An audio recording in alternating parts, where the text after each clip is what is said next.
Hello there, I'm Ken Parker. Welcome to my presentation, Food Sovereignty and the Power of Indigenous Planting. I am a certified nursery and landscape professional in New York State. I currently work as a grower and nursery manager for a local landscape company.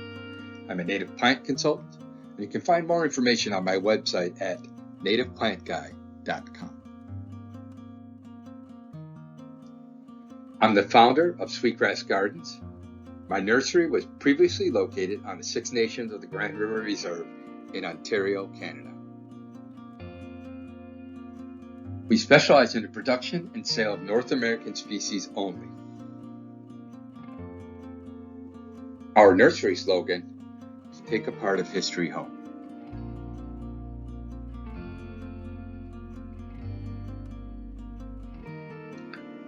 The mission of Sweetgrass Gardens was to preserve the history of North America and its First Nation people by encouraging the rediscovery and respect for our traditional Mother Earth. So what is food sovereignty? Food sovereignty is a way for Native communities to take control of their food choices and health by reintroducing their traditional food ways. Historically, Native Americans had their land stolen, children separated from families, their traditional culture and way of life lost. Native Americans were displaced and many put on reservations. They were often given leftover government surplus food to sustain themselves, typically a pound of lard, flour, and sugar. These ingredients were never a part of the North American Indian diet. Non-traditional foods and diet have greatly contributed to the continued decline in health within Native communities across North America today. So let's talk about the power of indigenous plantings and plants. I am the former director of the Food is Our Medicine project. This 5-year project was facilitated and delivered by the Seneca Nation of Indians in partnership with the Seneca Diabetes Foundation of New York State. I proposed the Food is Our Medicine project back in 2012 to address the health and well-being of the Seneca community by reintroducing traditional foods, native plants, and promoting healthy lifestyle choices. This was an effort to address the prevalence of diabetes within the community. There was a high incidence of diabetes in Native Americans. The Seneca Nation had the highest incidence of all Native American groups. In order to reach the full community, I created 3 initiatives to include outreach from our elders all the way down to our children. The Elder Sharing Circle promoted traditional knowledge and storytelling. The youth program provided resources for schoolyard traditional gardens and gave incentives for students to eat more vegetables. And lastly, the community garden program included public demonstration gardens and numerous educational events such as canning, traditional medicines, and use of our indigenous plant species. The Elder Sharing Circle met monthly at our senior center and included a potluck dinner. Based on the spirit of the Great Law of the Iroquois, we provided a venue to honor our elders and encourage them to share their traditional wisdom so that our community can make choices today that will benefit our children 7 generations into the future. A structured format provided each elder an opportunity to share their personal stories. We invited local knowledge holders to share their experiences and skills. Topics included how to make cornbread, braiding white corn, basket making, how to tap a maple tree, identification and uses of medicinal and edible wild plants. We encourage the seniors to invite their family, especially grandchildren, to the sharing circle. This gathering to share the old ways with younger generations is a powerful way to honor and show respect to our elders. Many elders and their families showed a new excitement for gardening as a result of the sharing circle.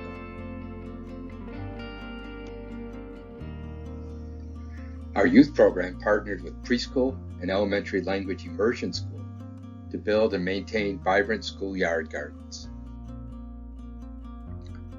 Students were invited to plant, care for, and harvest traditional vegetables. Of course, growing a vegetable and then picking it makes it even more delicious. Soon, teachers and parents got involved in the schoolyard gardens. with language teachers even helping to create signage in Seneca for the gardens.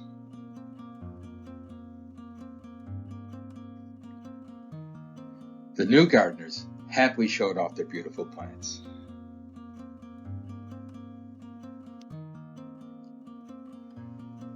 In the community garden, our aim was to demonstrate how easy it is to grow plants.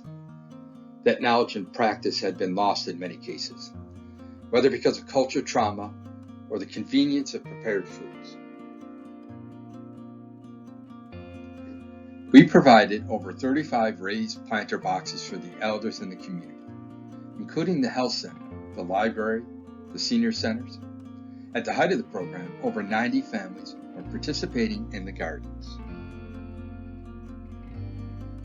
Our first raised beds were designed in the shape of the wampum and placed at the community center. They were planted with tomatoes, cucumbers, herbs, green peppers, jalapenos, using companion planting to include onions and marigolds. I'm a firm believer in growing flowers and vegetables together. It's beautiful and has the natural benefits of biodiversity. Raised beds are an easy way to start gardens. We use compost, or what I like to call black gold, to enrich the soil and have an instant garden. We included signage as a way of identifying the garden groups and also to encourage responsibility and foster family and clan. Another outgrowth of Food is Our Medicine was the Iroquois white corn project. White corn is the most significant traditional crop of the Seneca people. It is the food that sustained us for generations, our original corn. We partnered with the local Amish farmers and broke ground on the first field with horse-drawn plow.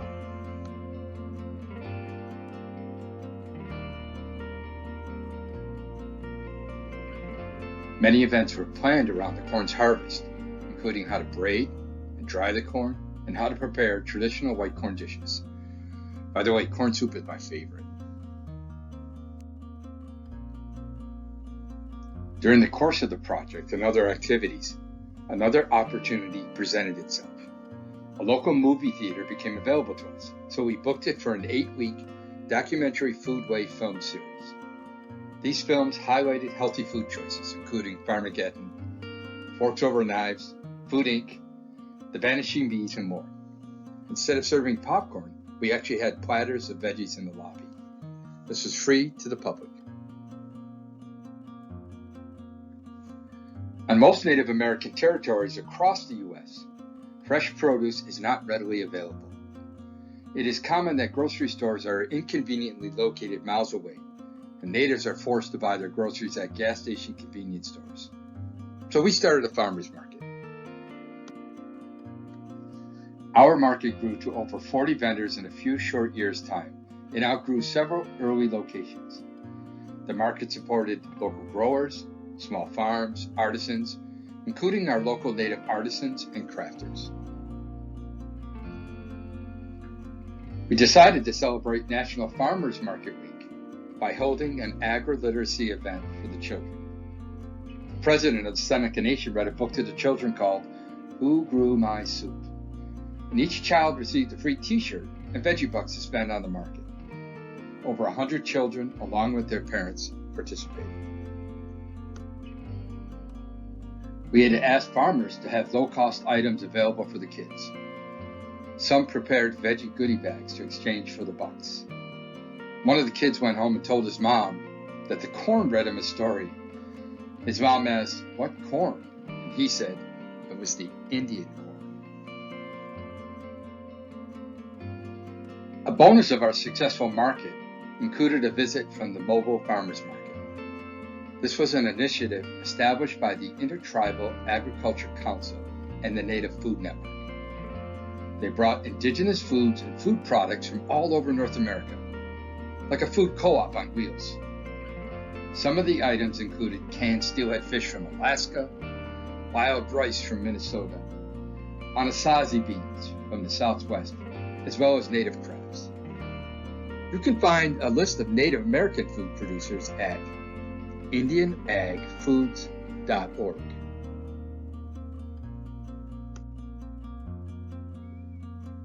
A popular TV show on the Food Network called Chopped inspired us to create the Indigenous Food Challenge.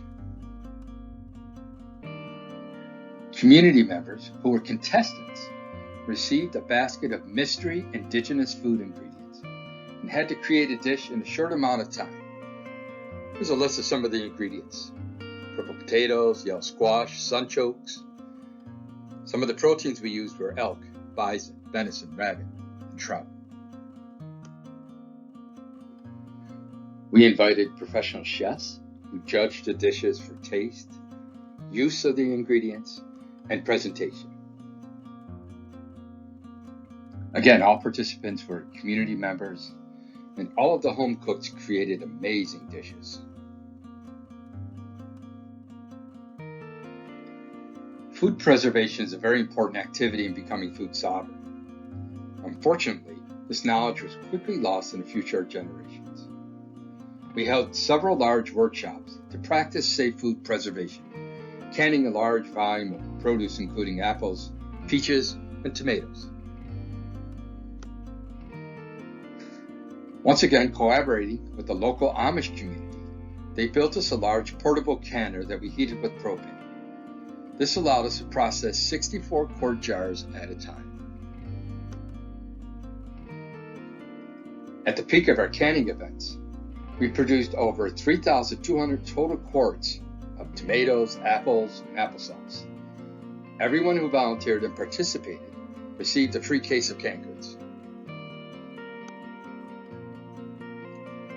During the last year of our project, the United South and Eastern Tribes recognized and acknowledged the positive impact that Food is Our Medicine programs had on the Seneca Nation community. The United Southeastern Tribes is comprised of 33 federally recognized tribal nations from the northeastern woodlands to the southern Everglades and across the Gulf of Mexico. The Food is Our Medicine project was successful in teaching about the roots of Native and Seneca health issues as they relate to food and diet.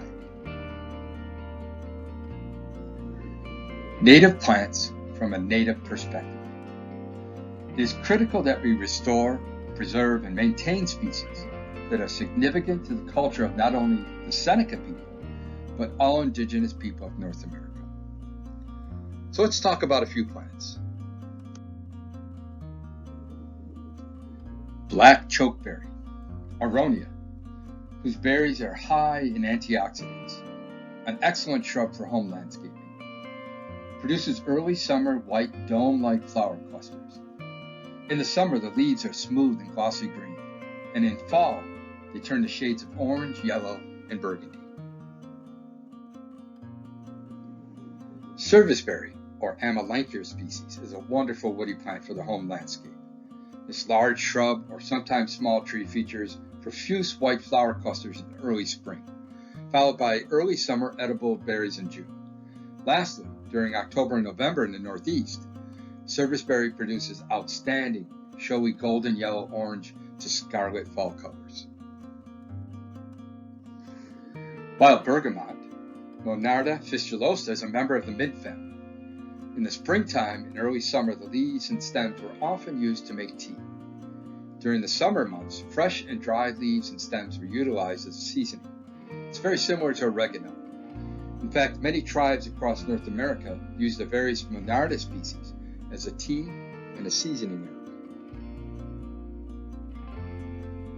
Common witch hazel, a rather large understory shrub, produces unique, bright yellow, ribbon-like flowers during the fall time. Native Americans use the leaves and stems steeped in water to produce a natural antiseptic. Staghorn sumac, Rhus typhina, is a very large and spreading shrub. It's most notable for its brilliant scarlet fall color. Native Americans use the berries to make a lemonade-like beverage. The berry clusters are briefly soaked in water. You can add a bit of honey and enjoy this cold or as a citrus-like tea. Sweet fern, or Comptonia, is not a fern at all, but rather a shrub with fern-like foliage. The highly aromatic leaves were used to make a medicinal tea. Wintergreen, Gaultheria procumbens, is a low-growing ground cover that naturally occurs under mature oak trees and throughout the coniferous forest floor. Has unique white bell-like flowers in early spring, followed by bright red edible berries. It is a very familiar minty flavor that is derived from this North American broadleaf evergreen species. Native Americans use the steeped leaves and berries as a natural aspirin. The Seneca Nation of Indians in New York State recognize the importance of preserving their traditional plants. In 2013, I authored a policy on the usage of indigenous plants in the landscaping of public buildings on Seneca Nation territory. The following spring of 2014, the Seneca Nation of Indians became the first U.S. tribe to officially establish a native plant landscape policy. To show their commitment to the community, the Public Works Department removed all introduced Eurasian, cultivated plants, and non-native species from the governmental administration building. I developed a native landscape planting plan and supervised the Public Works crew. They worked very hard for several weeks. The crews planted various sizes. The smallest were 3-gallon pots up to wire basket, large caliber trees that required equipment to place in their holes. The results were very satisfying. I was very happy, especially the parking islands, as illustrated. It's amazing how much wildlife returned during the first year of our native plantings. All in all, we planted over 448 native trees and shrubs and reintroduced 25 different species around the Seneca Nation Administration Building. To assist in future projects, I created a no planting list. This way, new contractors and landscapers would no longer be allowed to plant non-native species on Seneca Nation territory.